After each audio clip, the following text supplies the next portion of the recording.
Bonjour à toutes et à tous. Vous souhaitez vous lancer en tant qu'entrepreneur ou freelance dans l'audiovisuel? Votre cœur balance pour vous essayer aux vidéos en ligne? Pas de panique, vous n'êtes pas seul, c'est mon cas et je vais partager avec vous mes choix et mes réflexions. Pour cette utilisation, sans faire double emploi, il nous faut du matériel suffisamment polyvalent.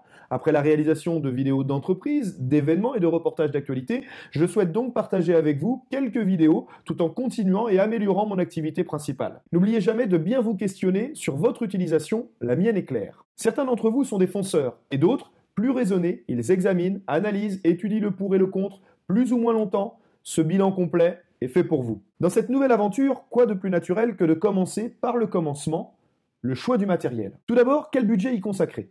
Vous devez doser au plus juste entre investissement et risque. Je reviendrai d'ailleurs dans une autre vidéo plus en détail sur ce sujet. Mais prudence, on ne le répétera jamais assez, s'il est aujourd'hui possible de débuter en vidéo sur le web et sur le terrain à moindre frais, n'oubliez pas que l'on évolue tous dans notre utilisation et que quelques semaines de patience peuvent parfois améliorer votre résultat avec un choix plus qualitatif. Car si ce n'est pas une science exacte, prix élevé rime souvent avec qualité en matériel audiovisuel. Vos choix doivent surtout être guidés par vos utilisations et votre expérience. Ne débutez pas avec un matériel qui ne reflèterait pas vos compétences, faute d'un budget minimum insuffisant pour satisfaire des missions techniques parfois contraignantes, lieux humides, faible luminosité, environnement bruyant, etc. Lorsque l'on utilise son choix de matériel, les critères sont nombreux. Si certains d'entre vous annoncent le budget comme premier critère, le plus souvent évidemment, la qualité ne doit pas être oubliée. Comme au supermarché, nous ferons les totaux à la fin, même si évidemment j'en ai tenu compte durant toute la concrétisation de mon projet. J'ai essayé de faire ici un résumé complet du matériel nécessaire pour débuter, et même bien plus pour réaliser et livrer à vos internautes ou clients des vidéos de qualité. Ces choix sont également issus des échanges avec vous. Je vous encourage à participer vous aussi aux nombreuses communautés en ligne. Elles vous conseilleront dans vos choix. Vous devez cependant faire le tri et peser le pour et le contre. Ne vous en tenez pas à un seul échange. Il n'y a pas de bons et de mauvais choix. Les expériences des utilisateurs sont toujours très enrichissantes. Il y a parfois de très bons plans, des pépites ou du matériel que vous n'auriez pas pu trouver seul. Mais il n'est pas rare de croiser quelques trolls toujours meilleurs que les autres qui vous promettront une fessée. Rassurez-vous, la plupart des membres sauront vous conseiller de manière habile et argumentée. Merci à tous ceux qui se reconnaîtront. Voici mes choix et pourquoi. J'ai remarqué que la plus grande difficulté que je devais gérer au quotidien durant les tournages était la luminosité, rendant mes réalisations trop souvent médiocres. Je ne veux pas reproduire cette erreur aujourd'hui. Je commence donc par la lumière. Mes premières recherches m'ont orienté vers un pack d'éclairage studio pour tourner en intérieur ces vidéos. Après de nombreuses comparaisons, je me suis arrêté sur un pack très abordable mais aussi très critiqué. Certains diront qu'il est efficace et suffisant pour se lancer en tant que youtubeur, d'autres fragiles et inutiles à proscrire. L'important c'est déjà d'y avoir pensé. Vous devez absolument vous éclairer pour rendre vos vidéos plus qualitatives. Car si pour la plupart d'entre nous, nous ne sommes pas des Ken ou des Barbie, rendons au moins l'instant plus agréable à ceux qui nous suivent. Pour mon utilisation, faute d'un budget plus important, j'ai choisi de retenir les avis positifs. Et nous pourrons juger très rapidement des résultats dans les prochaines vidéos. J'aurais pu rentrer dans le détail de mon choix et les différentes possibilités qui se sont offertes, mais nous n'aurions pas le temps de tout approfondir. On reviendra sur le sujet éclairage dans une prochaine vidéo avec un test complet très rapidement. Restons dans la luminosité et l'éclairage. Pour les missions de terrain, disons la plupart du temps, il n'est pas simple de balader son kit studio, notamment dans les reportages où les situations de tournage sont nombreuses et souvent en mouvement. Pour ne pas me retrouver dans le noir, j'ai donc complété mon premier achat par une petite torche LED. Elle peut s'installer rapidement sur la griffe du flash ou sur un trépied pour réaliser une interview ou même filmer un objet ou une pièce peu éclairée. Le résultat ne sera évidemment pas optimal, mais il ne faut jamais perdre de vue dans votre jugement le rapport qualité-prix et je rajouterai même objectif-résultat. N'hésitez pas à tester en empruntant ou louant quand cela est possible. Tentez de faire vos bons choix, ceux qui coïncident avec la prestation que vous souhaitez réaliser et surtout, je me répète, avec votre budget global. Cette petite torche est bien pratique, elle permet de déboucher une ombre sur un visage, l'intensité est réglable, utilisez-la avec parcimonie. C'est qui parcimonie? Dans certaines situations, l'éclairage artificiel ne vous sera pas d'un grand recours. Je dirais même plus, il est à proscrire. Essayez de filmer quelques plans d'un concert, même à l'école de musique du coin, je ne donne pas cher de votre présence dans la salle avec une torche allumée sur les icônes. Ce qui nous emmène directement au choix de ma caméra, la Panasonic GH5S. Pour une mission de JRI, si une simple caméra de poing ou d'épaule ferait largement l'affaire pour tourner un reportage d'actualité, je souhaite progresser vers un rendu de qualité. Panasonic, depuis ou surtout avec le GH4, a installé une véritable suprématie, ou en tout cas a gagné la confiance des vidéastes par la qualité de ses images. Ils sont devenus une référence dans le domaine, enfin surtout à un tarif très abordable pour les professionnels indépendants et les freelances qui peuvent aujourd'hui enfin toucher du doigt une qualité jusqu'alors inimaginable dans cette gamme de prix. L'arrivée du GH5 n'a fait que renforcer les performances de son prédécesseur et convaincre les derniers réfractaires. La sortie quelques mois plus tard du GH5S ne fera que confirmer la volonté de Panasonic de satisfaire une exigeante clientèle de professionnels désormais comblée. Ces boîtiers ne sont désormais plus limités à 30 minutes d'enregistrement continu. C'est pour cela qu'on peut officiellement les nommer caméra plutôt qu'appareil photo, mais ce n'est qu'un détail, appelez-les comme vous voulez, c'est comme votre animal de compagnie, c'est vous qui décidez après tout. Contrairement à son frère, et non à son petit frère comme j'ai pu l'entendre, le GH5S n'est pas le successeur du GH5, mais bien un boîtier différent pour des utilisateurs différents. Je ne rentrerai pas dans le détail et dans un comparatif, il existe d'ores et déjà des dizaines de vidéos et articles à ce sujet, et certains sont très bien faits, très poussés, et sont à l'origine de mon choix. On va s'arrêter uniquement sur 3 particularités du GH5S qui m'ont convaincu et qui pourraient bien vous convaincre aussi. Le premier point, le capteur, toujours un 4 tiers, contrairement au Panasonic SR1, qui est full frame, n'est pas stabilisé, alors que le GH5, lui, en bénéficie, sans remplacer tout de même un stabilisateur, soyons réalistes. Le GH5S n'en a pas et c'est tant mieux. La raison est simple, son utilisation venait trop souvent en conflit avec le stabilisateur, que ce soit avec un gimbal ou une Steadicam. Même si la stabilisation électronique pouvait être désactivée, quelques mouvements du capteur flottant restaient perceptibles. Pour les utilisateurs les plus pointilleux, cette solution n'était pas intuitive et idéale. Mais attention, si les créateurs trouveront des avantages à cette évolution ou régression qui rendra votre travail plus brut, moins assisté, pour des GRI en reportage, ne comptez pas l'utiliser en mode run and gun sans stabilisateur. Le GH5S n'est pas fait pour vous et c'est bien le GH5 qui restera votre meilleur compagnon. Pour une utilisation polyvalente, comme moi, c'est indispensable de s'équiper d'un stabilisateur. C'est le seul matériel de ce projet que je vous présenterai dans une autre vidéo. Il est primordial d'en utiliser un, notamment en automobile ou événements sportifs par exemple. Votre stabilisateur sera ravi de cette perte du GH5S, mais encore faudra-t-il qu'il soit là à chaque tournage pour s'en satisfaire.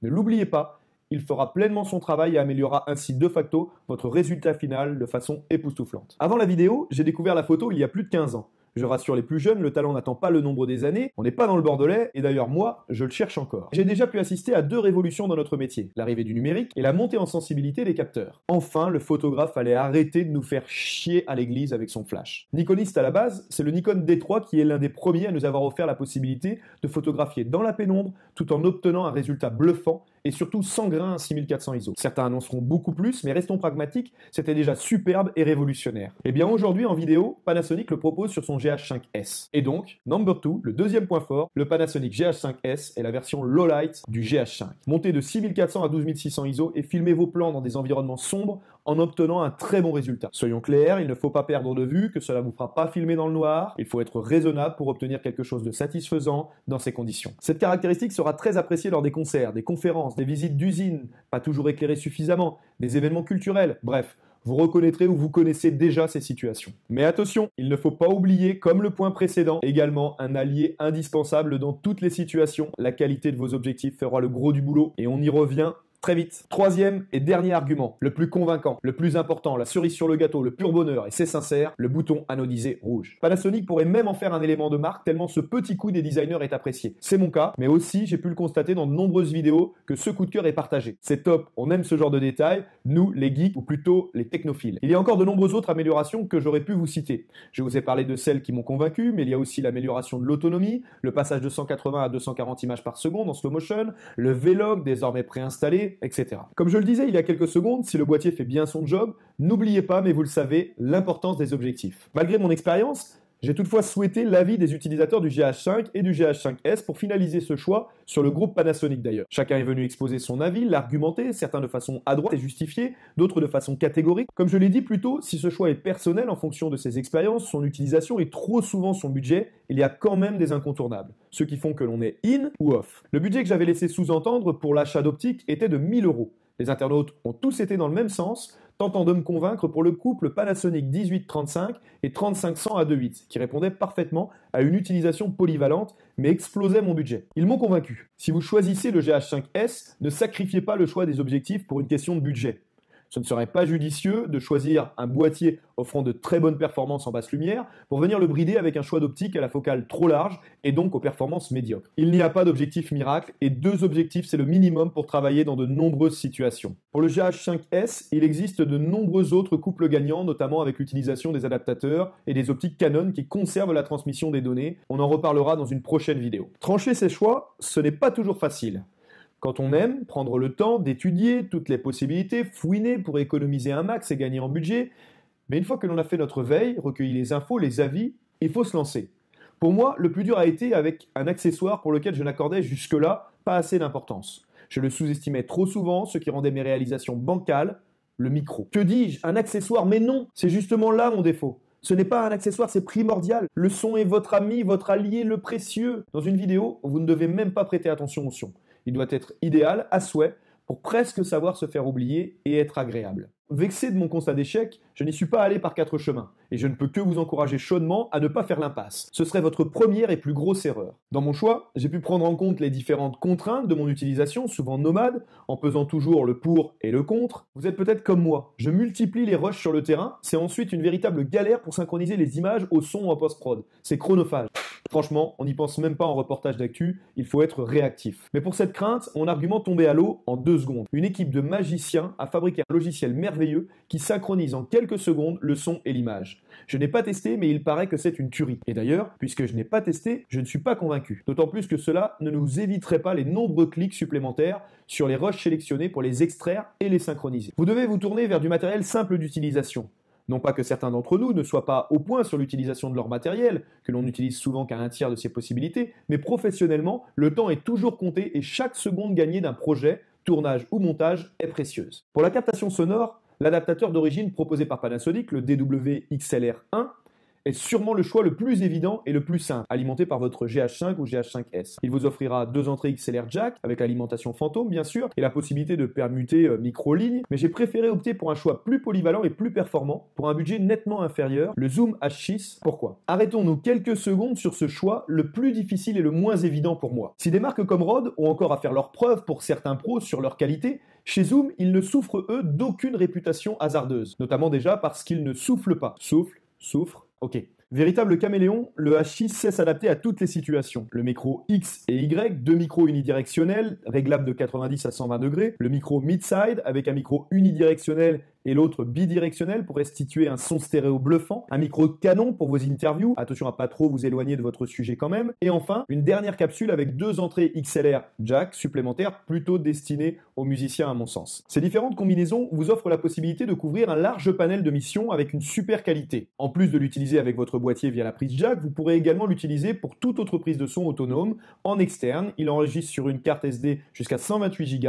Il y a des potards très pratiques jusque sur la capsule, c'est top. En plus, si vous changez régulièrement de matériel, cet investissement, comme la lumière ou les objectifs, contrairement au boîtier, saura perdurer. Dans ce pack de base, pour démarrer ou évoluer, on a presque fait le tour d'un équipement complet. Je vous ai épargné le fond vert que je n'ai pas redescendu du grenier depuis 10 ans. Achetez-en un pour faire de petites incrustations, des effets sympas pour égayer vos vidéos, changer votre fond, réaliser de beaux interviews de vos clients professionnels en entreprise ou utilisez-les en événement. Vous en trouverez pour quelques euros sur le web ou chez votre revendeur local. Vous pouvez préférer un décor changeant, naturel, où vous pourrez varier vos vidéos en adéquation notamment avec les sujets que vous abordez, pourquoi pas. C'est l'heure de l'addition ou l'addiction si vous avez été trop loin dans vos achats. Pour moi, je dois l'avouer, sur ces investissements, j'ai fouiné partout pour trouver les tarifs les plus avantageux. Pour ce pack, sans le stabilisateur, le budget global est inférieur à 4 000 €. 3 927,21 € précise, livré chez moi. Je vous ai indiqué dans la description tous les liens et les tarifs en détail que j'ai utilisés. Bien sûr, si vous débutez, il reste un gros poste de dépense avant de livrer vos premières vidéos. C'est toute la post-production. On en reparlera très vite, c'est promis. C'est la fin. Merci d'avoir suivi cette vidéo. N'hésitez pas à partager avec moi vos avis, vos expériences et à très vite. Restons connectés. Abonnez-vous. Ciao.